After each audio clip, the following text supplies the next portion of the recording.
The United States top banker used the R word today while delivering a bleak assessment of the world's biggest economy. For the first time, Ben Bernanke conceded the US could be heading into recession. And according to the International Monetary Fund, that's going to put the brakes on world growth. It's an epidemic.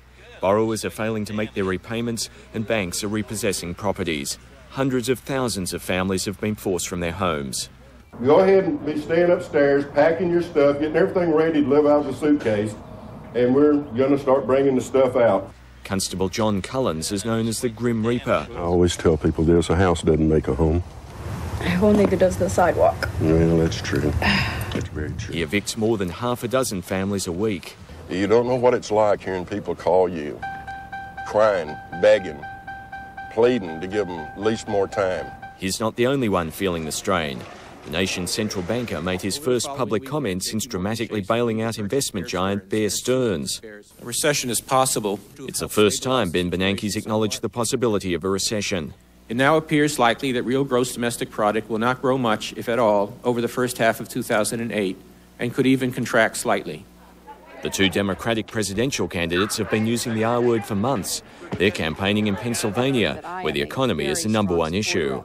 We've got two wars that are going on. We've got a credit crisis, a home mortgage crisis, rising gas prices, and we've got to have a president who will manage the economy from day one.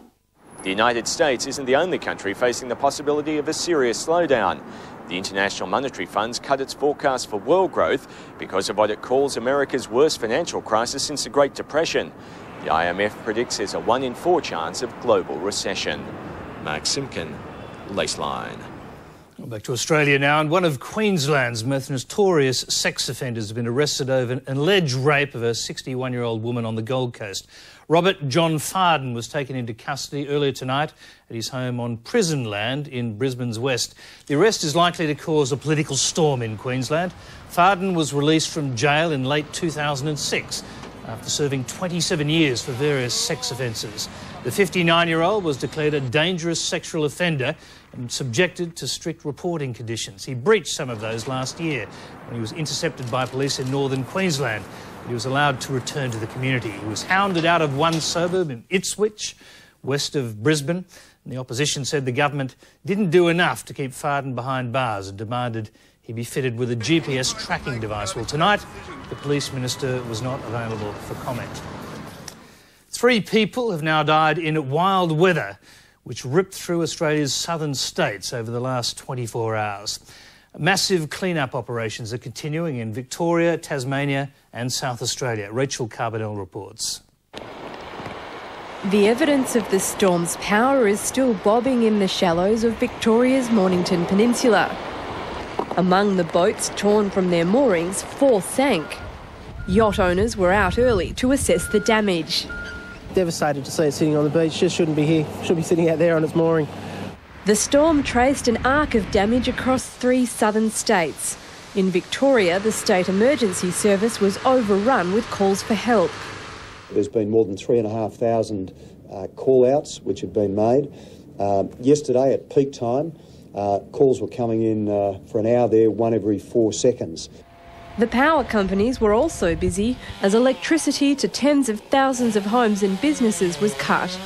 One worker paid with his life, electrocuted while repairing power lines.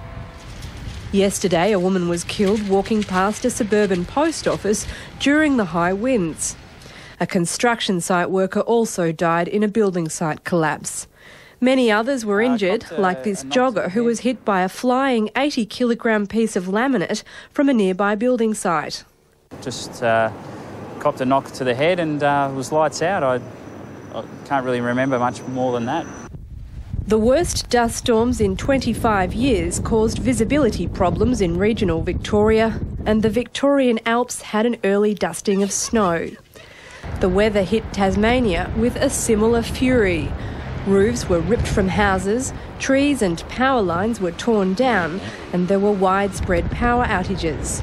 This caravan park was evacuated. We heard a bit of a crack, I suppose. It's pretty well insulated in here, and the tree just lay down on us. Tasmania recorded some of the highest wind speeds. Martsyka had 160 kilometres per hour. That's a lighthouse on the southern edge of Tasmania. It's renowned for quite windy weather, but 160 kilometres per hour is a 100 mile per hour, you might say, gust. It's a very strong gust, and it would blow you off your feet well and truly. The winds were comparable with a tropical cyclone as the barometer plunged. It was it was 960 hectopascals when it was at its peak near Tasmania.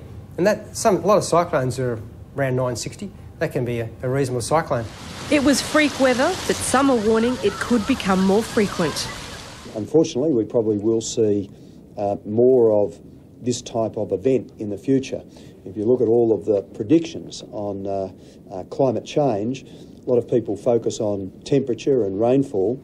The reality is one of the things which is changing is wind. The clean-up is likely to continue for days. Rachel Carbonell, Lateline. Now to tomorrow's weather, and it's expected to be a lot calmer in the wake of what you've just seen. A shower or two for Melbourne, showers developing in Perth, mainly fine for Hobart, cooler and mostly fine in Brisbane, fine and becoming drier in Darwin, fine in the other capital cities. That's all from us. If you'd like to look back at tonight's interview with Norm Ornstein or review any of Lateline's stories or transcripts, you can visit our website at abc.net.au/Lateline. Virginia Trioli will be in this chair tomorrow night. I'll see you again on Monday. But now here's Lateline Business with Ali Moore.